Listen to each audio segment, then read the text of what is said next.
Assalamualaikum warahmatullahi wabarakatuh. Perkenalkan, nama saya Sulamita Mirziliarini dengan NIM P17120223022, jurusan Anafarma Prodi D3 Anafarma tingkat 2. Di sini saya akan mempresentasikan artikel yang berjudul Analisis Kandungan Formalin pada Bakso. Pada artikel ini membahas tentang dampak penambahan formalin pada makanan, terutama pada makanan bakso. Pada umumnya, masyarakat menambahkan formalin dan boraks pada makanan dengan tujuan untuk membuat produk makanan tersebut jadi lebih awet. Bakso adalah salah satu makanan favorit bagi masyarakat. Bakso mengandung protein hewani sehingga bakteri atau mikroorganisme dapat mudah tumbuh pada bakso. Oleh karena itu, banyak pedagang yang mengambil keuntungan lebih dengan menambahkan formalin pada produknya agar produk tersebut dapat bertahan lebih lama. Di sisi lain, penggunaan formalin pada makanan sangatlah dilarang keras. Pada pembahasan pertama adalah bahan tambahan pangan. Bahan tambahan pangan adalah bahan yang sengaja ditambahkan pada pangan dalam jumlah kecil dengan tujuan memperbaiki penampakan, struktur, dan memperpanjang umur simpan. Selain itu juga, bahan tambahan pangan dapat menambah nilai gizi seperti protein, mineral, dan vitamin. Apabila bahan tambahan pangan digunakan dengan benar dan sesuai dengan aturan, maka diperoleh produk dengan kualitas yang diharapkan. Namun, jika digunakan secara tidak tepat dan berlebihan, produk tersebut sudah tidak aman untuk dikonsumsi.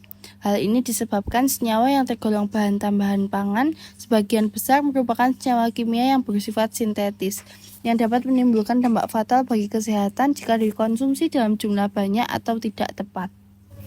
Pembahasan kedua adalah pengertian formalin. Formalin adalah larutan yang terbuat dari 37% formaldehida dalam air. Formalin adalah bahan kimia beracun yang bersifat toksik dan dapat menimbulkan kanker jika dikonsumsi. Pembahasan ketiga adalah sejarah penggunaan formalin pada bakso. Awal mula penggunaan formalin pada bakso adalah dikarenakan faktor eksternal seperti faktor ekonomi dan kurangnya sosialisasi.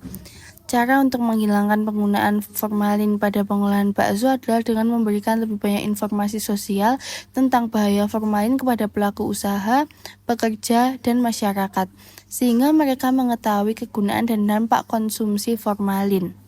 Pada pembahasan keempat adalah membahas metode untuk mendeteksi adanya formalin pada makanan. Salah satu cara untuk mengetahui keberadaan formalin adalah dengan melakukan uji pH. pH makanan yang mengandung boraks dapat berubah hingga nilai pH 9 sampai 11. Sedangkan pH makanan yang mengandung formalin kira-kira nilai pH 5 hingga 6. Untuk mendeteksi adanya formalin pada bakso, kita bisa menggunakan metode kualitatif dengan kit uji formalin, seperti menggunakan metode destilasi, metode titrasi volumetri, metode spektrofotometri, metode kromatografi cair kinerja tinggi, dan metode kromatografi gas. Pembahasan selanjutnya adalah bahaya formalin bagi kesehatan. Terdapat beberapa dampak negatif keracunan formalin jika masuk ke dalam tubuh manusia. Keracunan akut adalah efek jangka pendek yang langsung terlihat dengan gejala berupa kehilangan kesadaran, anuria, muntah, pembengkakan laring, diare, gagal ginjal, serta sariawan di mulut. Formalin juga dapat menyebabkan diare berdarah, urin berdarah, muntah darah, sakit perut, dan dapat mengakibatkan kematian. Selanjutnya adalah keracunan kronis. Efek yang terlihat adalah efek jangka panjang dan berulang-ulang. Gejalanya meliputi iritasi saluran cerna, muntah, pusing, sakit perut, nyeri usus, dan gangguan peredaran darah. Dalam jangka panjang, keracunan formalin kronis juga dapat menyebabkan gangguan menstruasi, kemandulan, kerusakan hati, otak, limpa, pankreas, sistem saraf pusat, dan ginjal.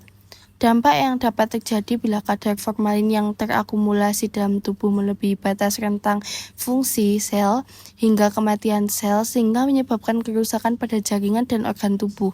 Pada tahap selanjutnya, kelainan pertumbuhan sel juga bisa terjadi. Sel-sel ini kemudian berkembang menjadi sel kanker. Pembahasan selanjutnya adalah kegunaan formalin yang sesungguhnya. Sebenarnya, formalin digunakan sebagai pembasmi atau pembunuh kuman sehingga dapat digunakan untuk membersihkan lantai, kapal, gudang, dan pakaian serta membunuh lalat dan serangga lainnya. Formalin juga bisa menjadi pengeras lapisan agar-agar dan kertas. Formalin juga bisa dijadikan pengawet kosmetik dan sebagai pengeras kuku, sebagai antiseptik pada sterilisasi alat kesehatan, sebagai antibakteri. Formalin juga dapat sebagai pengawet biologis bagi individu seperti bangkai dan kulit. Pembahasan selanjutnya adalah peraturan dan pengawasan penggunaan formalin. Badan POM bekerja sama dengan berbagai pihak, khususnya pemerintah daerah serta pemerintah provinsi dan kabupaten. Badan POM terus berupaya melakukan segala upaya untuk mencegah, mengendalikan, dan memastikan agar formalin tidak disalahgunakan sebagai bahan pengawet makanan, termasuk pada bakso.